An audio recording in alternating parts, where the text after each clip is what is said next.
देश में लगातार पिछले 11 सालों से बहुत कुछ बदल गया है। ये तस्वीर देख रहे हैं, आई सपोर्ट कुलदीप सेंगर लिखा हुआ दिखा रहा हूं और ये एक महिला के हाथ में है। फिर से देखिए, आई सपोर्ट कुलदीप सेंगर और ये एक महिला के हाथ में है और ये महिला बीजेपी की सपोर्टर है। ये बदला है पिछले 11 साल में। अब तक हम लोग ये जानते थे, पढ़ते थे कि जब दलित, पिछड़े, किसान, आदिवासी, अल्पसंख्यक महिलाओं के साथ रेप, बलात्कार होता है, जब बहुजन समाज के लोग की हत्याएं होती है तो किसी को कोई फर्क नहीं पड़ता है, न कोर्ट, न कचहरी, न थाना, न पुलिस, क्योंकि उनके लोग नहीं है।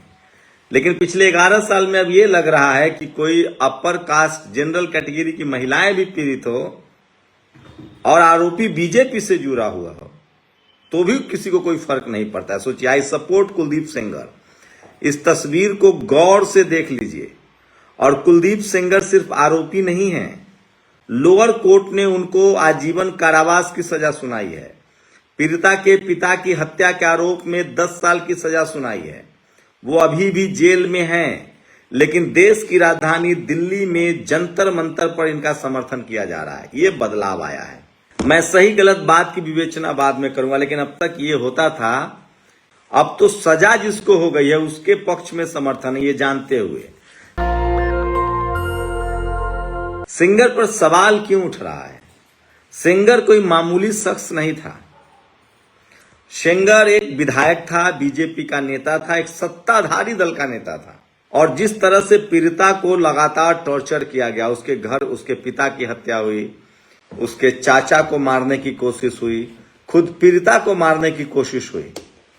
इससे मैसेज जाता है कि अगर आप रसूखदार हैं, आपके पास सत्ता है, पैसा है, तो आप बलात्कार करके भी बच सकते हैं। सोचिए, मध्य प्रदेश का एक नेता का वीडियो वायरल हो रहा है। वो नेता सरेआम कह रहा है कि मैंने रेप किया है, मेरा वीडियो वायरल कर दो, कुछ नहीं होगा। देहरादून में एक खबर बताता हूं, ये बात बहुत जरूरी है आपसे करना। देहरादून में, जो उत्तराखंड की राजधानी है, वहां पर एंजल चकमा, उम्र 17 साल, एमबीए के छात्र, भारत के त्रिपुरा के रहने वाले, उनको पीट पीट कर मार दिया गया। मारने वाला कौन है? शौर्य राजपूत। नाम सुनिएगा, शौर्य राजपूत। और मुख्य आरोपी कौन है? यश अवस्थी। सोचिए, कैसे इस देश के युवाओं के नसों में जातिवाद, क्षेत्रवाद और धर्म का जहर भरा जा रहा है। जब किसी सरकार के सामने सरेआम दूसरे धर्म के लोगों को मारा जाए, लिंच किया जाए। सोचिए, पहले तो जाति देखकर मारा जाता था। जाति देखकर तो इस देश में 1000 साल से हत्याएं, रेप और बेईमानी हो रही है। और अब जाति नहीं देखी जा रही है, अब धर्म भी देखा जा रहा है, जाति भी देखी जा रही है और अब तो पार्टी भी देखी जा रही है। पहले होता था कि अगर किसी पार्टी के नेता पर आरोप लगते थे, याद कीजिए जगजीवन बाबू प्रधानमंत्री नहीं बन पाए क्योंकि उनके बेटा की कुछ तस्वीरें छप गई थी। याद कीजिए, इसी दिल्ली में संदीप वाल्मीकि मंत्री थे, कोर्ट से बरी हो गए, उनकी कुछ तस्वीरें छप गई थी, पार्टी से निकाल दिया गया, उनका राजनीति खत्म हो गया। लेकिन सोचिए, अगर आप बीजेपी के नेता हैं और आप रेप के दोषी हैं तो भी आपके समर्थन में लोग आ सकते हैं।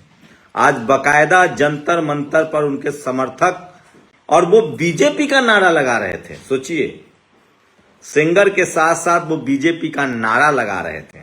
देहरादून के जिज्ञासा यूनिवर्सिटी के एमबीए के छात्र थे। इस हत्याकांड में 5 आरोपी, शौर्य राजपूत, अविनाश नेगी, सूरज खवास, आयुष बदोनी और सुमित को गिरफ्तार किया गया है। मुख्य आरोपी यश अवस्थी की तलाश जारी है।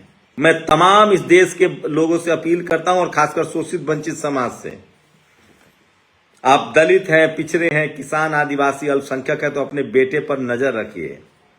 कहीं वो किसी ऐसे संगठन में तो नहीं जुड़ गया है, क्योंकि 25 साल तक, 30 साल तक ज्ञान नहीं होता है। हमारे यहाँ एक कहावत है, वैसे बुद्धि होती है, मतलब जैसे जैसे उम्र बढ़ती है ज्ञान होता है। तो एक गार्जियन के तौर पे नजर रखिए कि क्या आपका बच्चा किसी धर्म के नाम पर आतंकवादी संगठनों से तो जुड़ा हुआ नहीं है, जो दूसरे धर्म को नीचे दिखाता हो, दूसरी जाति को नीचे दिखाता हो, दूसरे राज्य के लोगों को नीचे दिखाता हो। अगर वो ऐसे किसी भी संगठन से जुड़ा है जो जाति के नाम पर, धर्म के नाम पर, क्षेत्र के नाम पर, भाषा के नाम पर गुंडागर्दी करता है, मारपीट करता है, तो समझिए वो आपके बच्चे को देर सवेर सलाखों के पीछे घुसाएगा। ऐसे धर्मगुरु पर नजर रखिए जो लोगों को हिंसा के लिए भड़का रहा है। ऐसे नेताओं पर नजर रखिए जो हिंसा के लिए भड़का रहा है। ऐसे पत्रकारों पर भी नजर रखिए जो हिंसा के लिए भड़का रहा है। और अपने बच्चों पर नजर रखिए कि कहीं वो क्रिमिनल तो नहीं बन रहा है। ये राष्ट्रवाद नहीं है, ये देश प्रेम भी नहीं है, और ये धार्मिक भी नहीं है। आस्था का मतलब होता है इंसान बनना, दयावान बनना, जिसके अंदर दया हो, करुणा हो, एक दूसरे के लिए सम्मान हो। सोचिए क्या हुआ है बनारस में। बनारस में यात्री आए हुए थे, टूरिस्ट। वो क्रिसमस का कपड़ा पहने हुए थे, उनको बेइज्जत किया गया, मारा गया और कहा गया कि उन्होंने गंगा में मूत्र विसर्जित किया है। मतलब नहाने के समय पे ये कौन देखने गया कि वो गंगा में जब डुबकी लगा रहा था तो पेशाब किया। सोचिए किस तरह से इस देश को, बताइए 2 करोड़ से ज्यादा लोग, जापान से हमारे इतने अच्छे रिश्ते हैं, जापान से हमारे इतने अच्छे रिश्ते हैं, क्या हालत हो जाएगी हमारी, क्या मुंह दिखाएंगे हम दुनिया को। दुनिया भर में भारत के लोग रहते हैं, कहीं दिवाली मनाते हैं, होली मनाते हैं, छठ मनाते हैं। ये सब नासूर बन चुका है। किसी न किसी को बोलना पड़ेगा इसके खिलाफ, नहीं तो बहुत देर हो चुकी होगी। ये तस्वीरें दिखा रहा हूं, हाथ जोड़े खड़े हैं। ये हमारे देश में आए थे, मेहमान थे, लेकिन कौन समझा इन कुड़मगज को कि इसी के आने से आपकी रोजी रोटी चलती है। यूपी सरकार रोज नए दावे करती है कि हमारे यहां टूरिस्ट आ रहे हैं। सोचिए वाराणसी में दशामेध घाट पर जापानी टूरिस्ट सांता क्लॉज की कैप और स्विम सूट पहने हुए थे। किसी ने इन पर गंगा में यूरिन करने का आरोप लगा दिया, लेकिन सबूत किसी के पास नहीं था। इससे आसपास के लोग भड़क गए और इन टूरिस्टों को घाट से भगा दिया। वायरल वीडियो में कुछ पढ़े लिखे और सब दिखने वाले अंकिल टाइप लोग इन पर बुरी तरह से चीखते नजर आ रहे हैं, जिसके बदले लोग हाथ जोड़े हुए हैं। आप इनसे हाथ जुड़वा रहे हैं कि ऐसा ना हो कि टूरिस्ट भारत में आने के नाम पर ही हाथ जोड़ ले। चारों तरफ से देश के भाईचारा को खत्म किया जा रहा है। आप आज क्रिसमस पर हमला कर रहे हैं, आप बुद्धिस्टों पर हमला कर रहे हैं, आप मुसलमानों पर हमला कर रहे हैं, आप धर्म के नाम पर हमला कर रहे हैं, आप जाति के नाम पर लोगों को मार रहे हैं, आप क्षेत्र के नाम पर अपने ही लोगों को मार। सोचिए एक दर्दनाक कहानी बता रहा हूं। छत्तीसगढ़ का एक पिछड़ा समाज का बघेल परिवार, कितना दर्दनाक है ये सब कुछ। जब आप सुनेंगे तो रो देंगे। ये दलित, ये जो त्रिपुरा के जो युवा छात्र मारा गया है वो भी आदिवासी थे। सोचिए वो कितना दर्दनाक है सब कुछ। मैं एक बताता हूं, मैंने अखबार में वो स्टोरी पढ़ी है, खबर पढ़ी है। मतलब क्या कहा जाए ऐसे लोगों को, मतलब समझ में नहीं आता है कि किस तरह से देश को क्रिमिनल बना दिया गया है। क्रिमिनल, सुनिएगा। वो 17 साल का लड़का था जो सपनों को पल रहा था। वो अपने ही देश के उत्तराखंड के राजधानी देहरादून में, जिसको देवभूमि कहा जाता है, वहां वो पढ़ाई करने आया था। ये अवस्थी, ये नेगी जैसे लोगों ने मार दिया। इनका मन क्यों बढ़ा? कुछ दिन तक आप मुसलमानों को ढूंढ ढूंढ कर मारते रहे। जाति के नाम पर आप दलित, पिछड़े, आदिवासी, किसान और अल्पसंख्यकों से नफरत करते हैं। और अब आपको किसी दूसरे राज्य के लोग भी पसंद नहीं है। इन लोगों को फास्ट ट्रैक कोर्ट में फांसी की सजा होनी चाहिए, तभी इस तरह के घटनाओं पर लगाम लगेगा।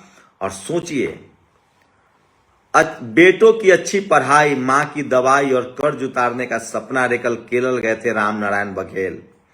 भीड़ ने बांग्लादेशी होने का आरोप लगाकर पीट पीट कर मार डाला। और ये हिपोक्रेट लोग, ये गुंडे लोग, इनको बांग्लादेश की चिंता है कि वहां हिंदू मारा जा रहा है। अपने ही देश के लोगों की हत्याएं कर रहे हैं ये क्रिमिनल्स। और कौन लोग हैं ये, क्या है इनकी विचारधारा, पता तो कीजिए, तब आपको सच्चाई पता चलेगी कि ये लोग किस तरह से जातिवाद के नाम पर, धर्म के नाम पर लोगों को मार रहे हैं। आप कल्पना नहीं कर सकते हैं कितना खतरनाक है सब कुछ। सोचिए किस तरह से बघेल साहब अपने परिवार, उनका छत नहीं था, उनकी मां बीमार रहती थी, उनके बच्चे खाना नहीं खा पाते थे, वो बेहतर जीवन के लिए केरल गए थे, वहां बांग्लादेशी का कर मार दिया गया। एक 17 साल का युवा उत्तराखंड आता है पढ़ाई करने के लिए, आप उसको मार दे रहे हैं। आप मुसलमानों को मार रहे हैं, दलितों को मार रहे हैं। सब में एक कॉमन है, ये सब वो लोग हैं जो धर्म के नाम पर हिंसा कर रहे हैं और क्षेत्र के नाम पर हिंसा कर। इसकी वजह है सरकार की खुली चूट।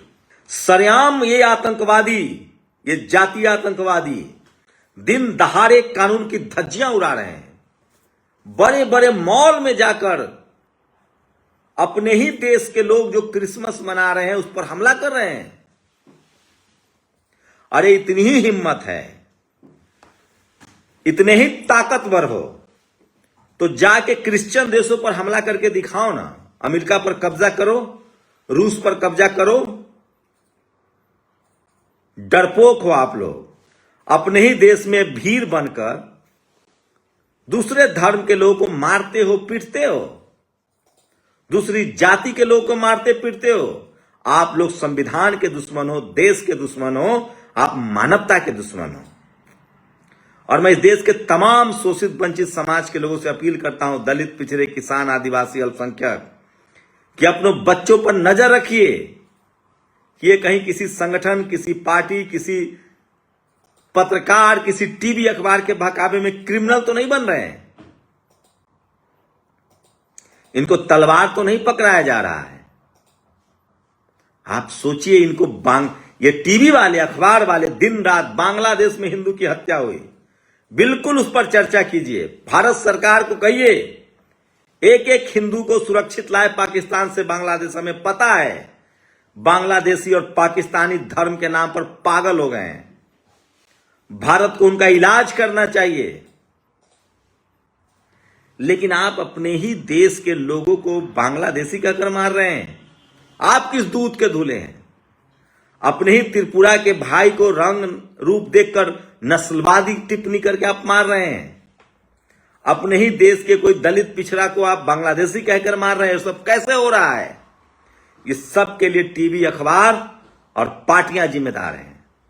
कौन है ऐसी पार्टी? आप लोग कमेंट करके बताइए कि कौन पार्टी है जो धर्म के नाम पर, जाति के नाम पर हिंसा को बढ़ावा दे रही है। देश को कमजोर किया जा रहा है। बात पढ़ाई लिखाई, स्कूल, अस्पताल, रोजगार की होनी चाहिए। हम चीन से आगे कैसे निकलेंगे, अमेरिका से ऐसे आगे। ये जो मुट्ठी भर इस देश में लोग हैं ना, जिनकी 7 पुश्ते खाई अघाई है, जिनकी नस्लें का पेट भरा हुआ है, इन्हीं के बच्चे अमेरिका, लंदन रहते हैं। ये जो देश छोड़ के भाग रहे हैं, ये लोग इस देश में आग लगा रहे हैं। और ऐसे ही मुट्ठी भर लोग जो दुनिया भर के देशों में बैठे हुए हैं, वो भी इस तरह के आग में शामिल हैं। मैं इस देश की बहुसंख्यक आबादी से अपील करता हूं कि किसी कीमत पर इस तरह के क्रिमिनल्स पर नजर रखिए। चाहे वो धर्म के नाम पर, जात के नाम पर, राज्य के नाम पर, क्षेत्र के नाम पर, भाषा के नाम पर किसी को परेशान करते हैं तो आप लोग खड़ा होइए और इनको जवाब दीजिए। देश टूट जाएगा, देश बर्बाद हो जाएगा। बाबा साहेब के संविधान और सरदार पटेल के मेहनत से यह देश एकजुट हुआ है। कितनी भाषाएं हैं, कितने धर्म हैं, कितना बड़ा देश है हमारा। हम पहले ही देश का टुकड़ा कर चुके हैं। जातिवाद के जहर से जैसे जैसे हम लोग बाबा साहेब की मेहनत से हम आगे निकल रहे, ऊपर उठ रहे हैं।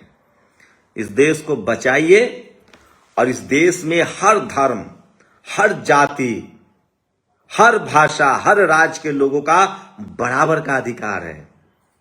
और इसके लिए जरूरी है कि जो भी इस तरह के क्रिमिनल्स हैं, क्राइम कर रहे हैं, उन पर आज जिन पार्टियों को लग रहा है ना कि ये जो क्रिमिनल्स घूम रहे हैं रोड पर और हत्या कर रहे हैं, इससे पार्टी को फायदा हो रहा है, कल इनकी चपेट में आपके बच्चे भी आएंगे। सोचिएगा जरूर। शुक्रिया। दस्तक की आपसे गुजारिश है कि अगर इसको बचाना चाहते हैं तो नेशनल दस्तक को सब्सक्राइब करने के लिए रेड कलर के सब्सक्राइब बटन को दबाएं, फिर बेल आइकन की घंटी दबाएं। नेशनल दस्तक को बचाने के लिए बहुत जरूरी है कि हर खबर को शेयर करें, लाइक करें, कमेंट जरूर करें।